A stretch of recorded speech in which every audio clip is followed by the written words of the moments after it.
Bonjour les amis, nous sommes aujourd'hui le 4 mars 2023 et Jésus nous dit « Tu aimeras ton prochain et tu haïras ton ennemi ». Eh bien moi, je vous le dis, aimez vos ennemis et priez pour ceux qui vous persécutent, afin d'être vraiment des fils de votre Père qui est aux cieux. Car il fait lever son soleil sur les méchants et sur les bons. Il fait tomber la pluie sur les justes et les injustes. En effet, si vous aimez ceux qui vous aiment, quelle récompense méritez-vous? Les publicains eux-mêmes n'en font-ils pas autant? Et si vous ne saluez que vos frères, que faites-vous d'extraordinaire? Les païens eux-mêmes n'en font-ils pas autant? Vous donc, vous serez parfaits, comme votre Père céleste est parfait. Ce qui signifie que dans ce texte, dans cet évangile, où Jésus nous dit vraiment les règles que nous devrions vivre et appliquer, vivre en enfant de Dieu, c'est aussi prendre la décision d'être différent de ce que le monde est. Parce que le monde, lui, est capable de faire déjà des choses naturellement.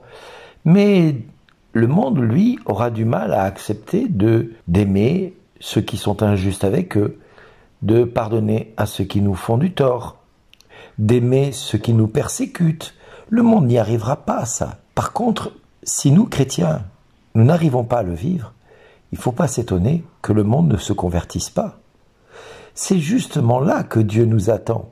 C'est dans cette différence que nous allons avoir avec celui du monde, qui lui ne fait pas et ne vit pas les mêmes choses que nous, qui lui est complètement coincé, voire même sclérosé, dans une manière de vivre que le Christ, ou en tout cas que Dieu nous invite à avoir, et qui va être totalement différente de celui du monde.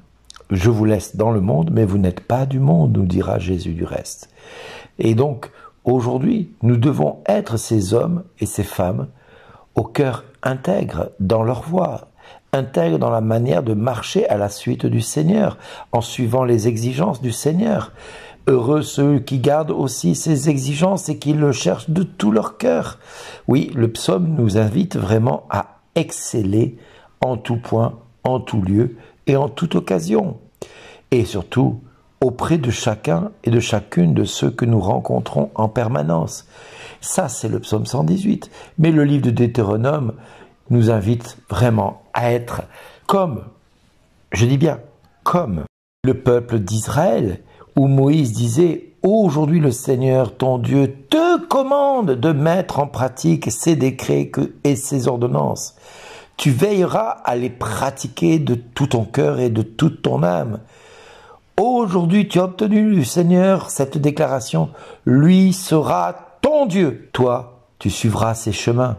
Tu garderas ses décrets, ses commandements et ses ordonnances. Tu écouteras sa voix. Oui, frères et sœurs, le peuple d'Israël nous invite à suivre l'exemple que Moïse nous invitait à suivre déjà dans sa parole, dans le Deutéronome. Mais nous-mêmes, nous devons essayer de vivre cela au quotidien. Si nous ne vivons pas ces commandements, si nous ne mettons pas en pratique ces ordonnances, si nous ne mettons pas en pratique sa loi d'amour qui excelle et qui nous pousse à aller vers la perfection, eh bien nous ne valons pas mieux que le monde. Alors ne soyons pas surpris que le monde ne se convertisse pas et ne croit pas en Dieu. Il est vrai que chaque homme sur terre, quand il voit un chrétien, devrait se dire « Waouh, mais qu'est-ce qui l'anime? Mais quelle est la chose qu'il a en lui que moi je n'ai pas ?» La chose, c'est le Christ, si je peux dire ainsi les choses.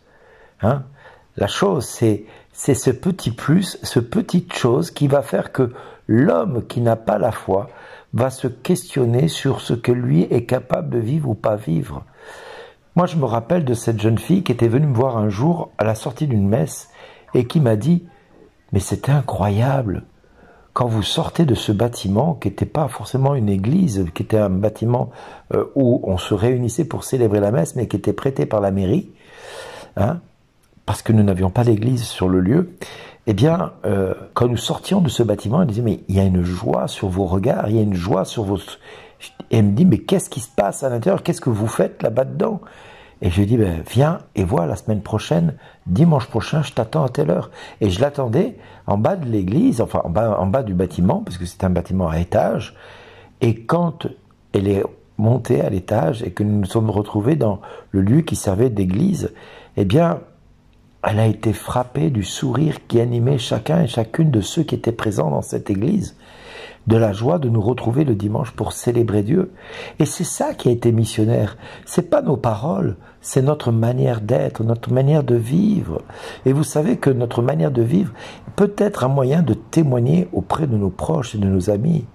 J'ai une de mes sœurs un jour qui m'a dit, tu sais Bernard, à l'inverse de tous les autres frères et sœurs, toi, quand tu dis quelque chose, d'abord tu ne dis rien, c'est ton regard et ton sourire qui est plus parleur que toutes les paroles que nos frères ont pu nous dire.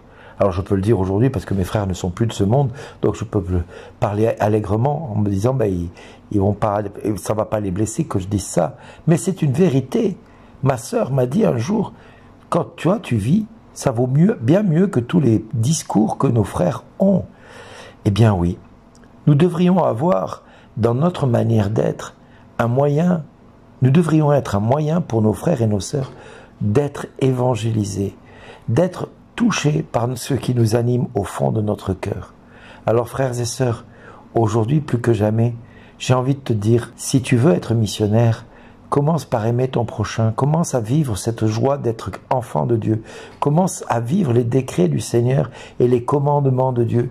Alors le Seigneur ton Dieu sera ta joie, alors le Seigneur ton Dieu remplira ton cœur de joie parce que tu auras un cœur droit, un cœur juste, un cœur bon envers tous ceux qui t'entourent et parce que tu auras un cœur juste et bon, alors tu tendras vers cette perfection à laquelle nous sommes tous appelés d'être parfait comme notre Père Céleste est parfait, nous dit l'Évangile du jour.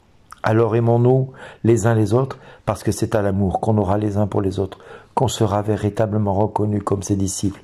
Et comment aime-t-on quelqu'un? Eh bien on l'aime déjà pour ce qu'il est, non pas pour ce qu'il nous apporte, juste pour ce qu'il est. Et aujourd'hui je vous dis à chacun de vous, je vous aime.